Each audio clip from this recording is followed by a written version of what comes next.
There he is. Came back for that frog. Woo! Man, I got poles flying in the lake. How exciting was that, man?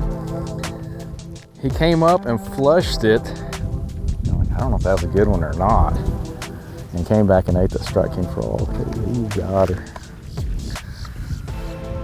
Man, that's one of my favorite baits to throw this time of year when, you know, we've caught them this morning on little thunder crickets and swim jigs and stuff and just haven't been able to get quality. Now it's getting warmer a little bit later in the day and the big ones will show up for that frog for sure.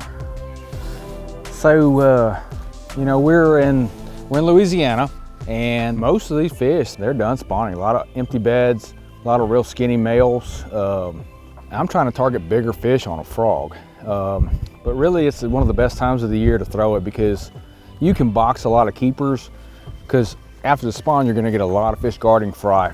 Those are a sucker for a hollow body frog anytime. But there's also gonna be a lot of females shallow, getting around bluegill and things like that.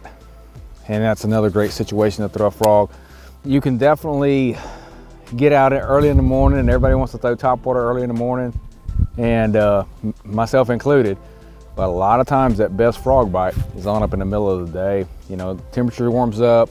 Again, I always, you know, relate those fish to bluegill. And those bluegill get most active in the heat of the day. So I would always be ready for the long haul when I'm gonna go frog fishing. It's one of those baits that you almost need to hang with all day long to get the most out of it because there's gonna be those little windows. A lot of times that midday window is when you're gonna get your biggest bites. I'm throwing it just anything I can, but so far today, and this has really surprised me, but these fish, they've wanted to be really around the little canals and things like that where the water's, you know, 5 and 6 feet deep.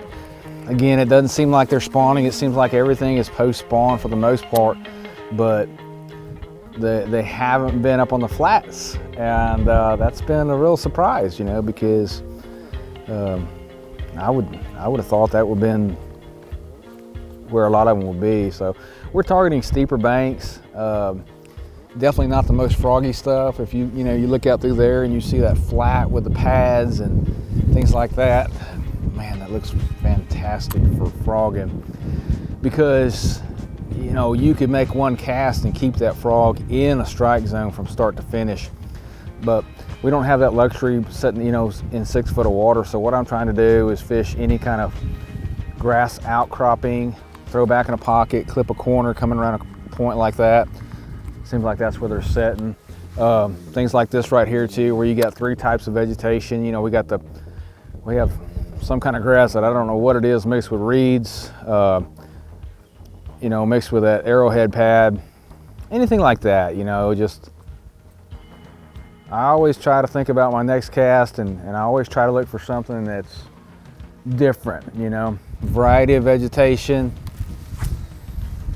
or an area like that. You know, I hit a pocket, I'm gonna come around one sparse edge of grass and then, you know, I got 4 or 5 potential bites in mind, you know.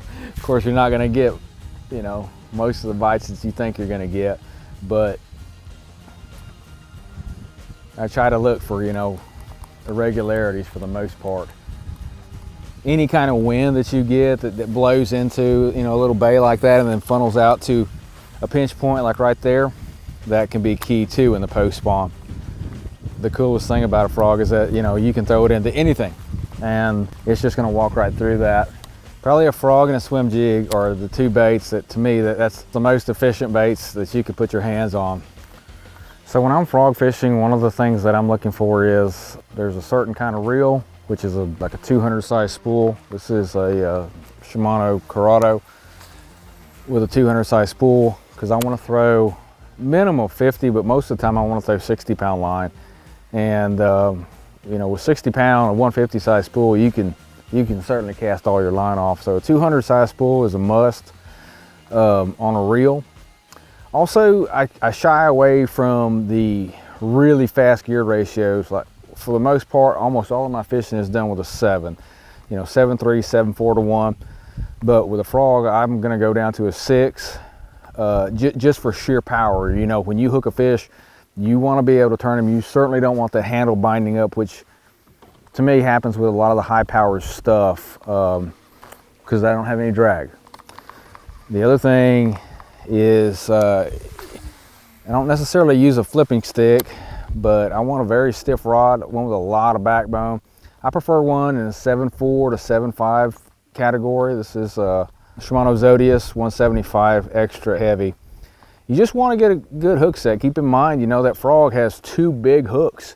A lot of times one hook is all it's going to get in the fish, but in a situation where that fish eats that frog straight forward, you're going to need to pull both hooks into him. So a stiff rod and a lot of hook set is very important.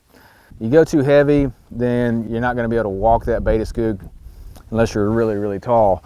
But you know, for most of us, I wouldn't want to go super long. Real simple. I mean, just simple kind of fishing. One of the most fun and effective ways to catch big fish that I know about. Go on.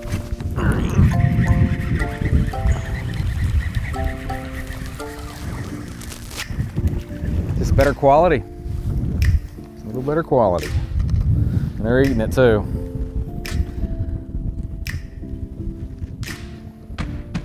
That's a good example. You know, you can see, you look on the roof of his mouth, you can see 2 holes. And that frog hits him straight on. You really got to swing. There he is. He's got that frog. Man, it's been kind of tough, but nice chunk, man. It's just the average size you're going to catch on the hollow body. Is, to me, if you can get them to eat it, and there's just one bait that you can pick that's only going to get you 6 or 7 bites a day, you're just about always going to have a good bag of fish.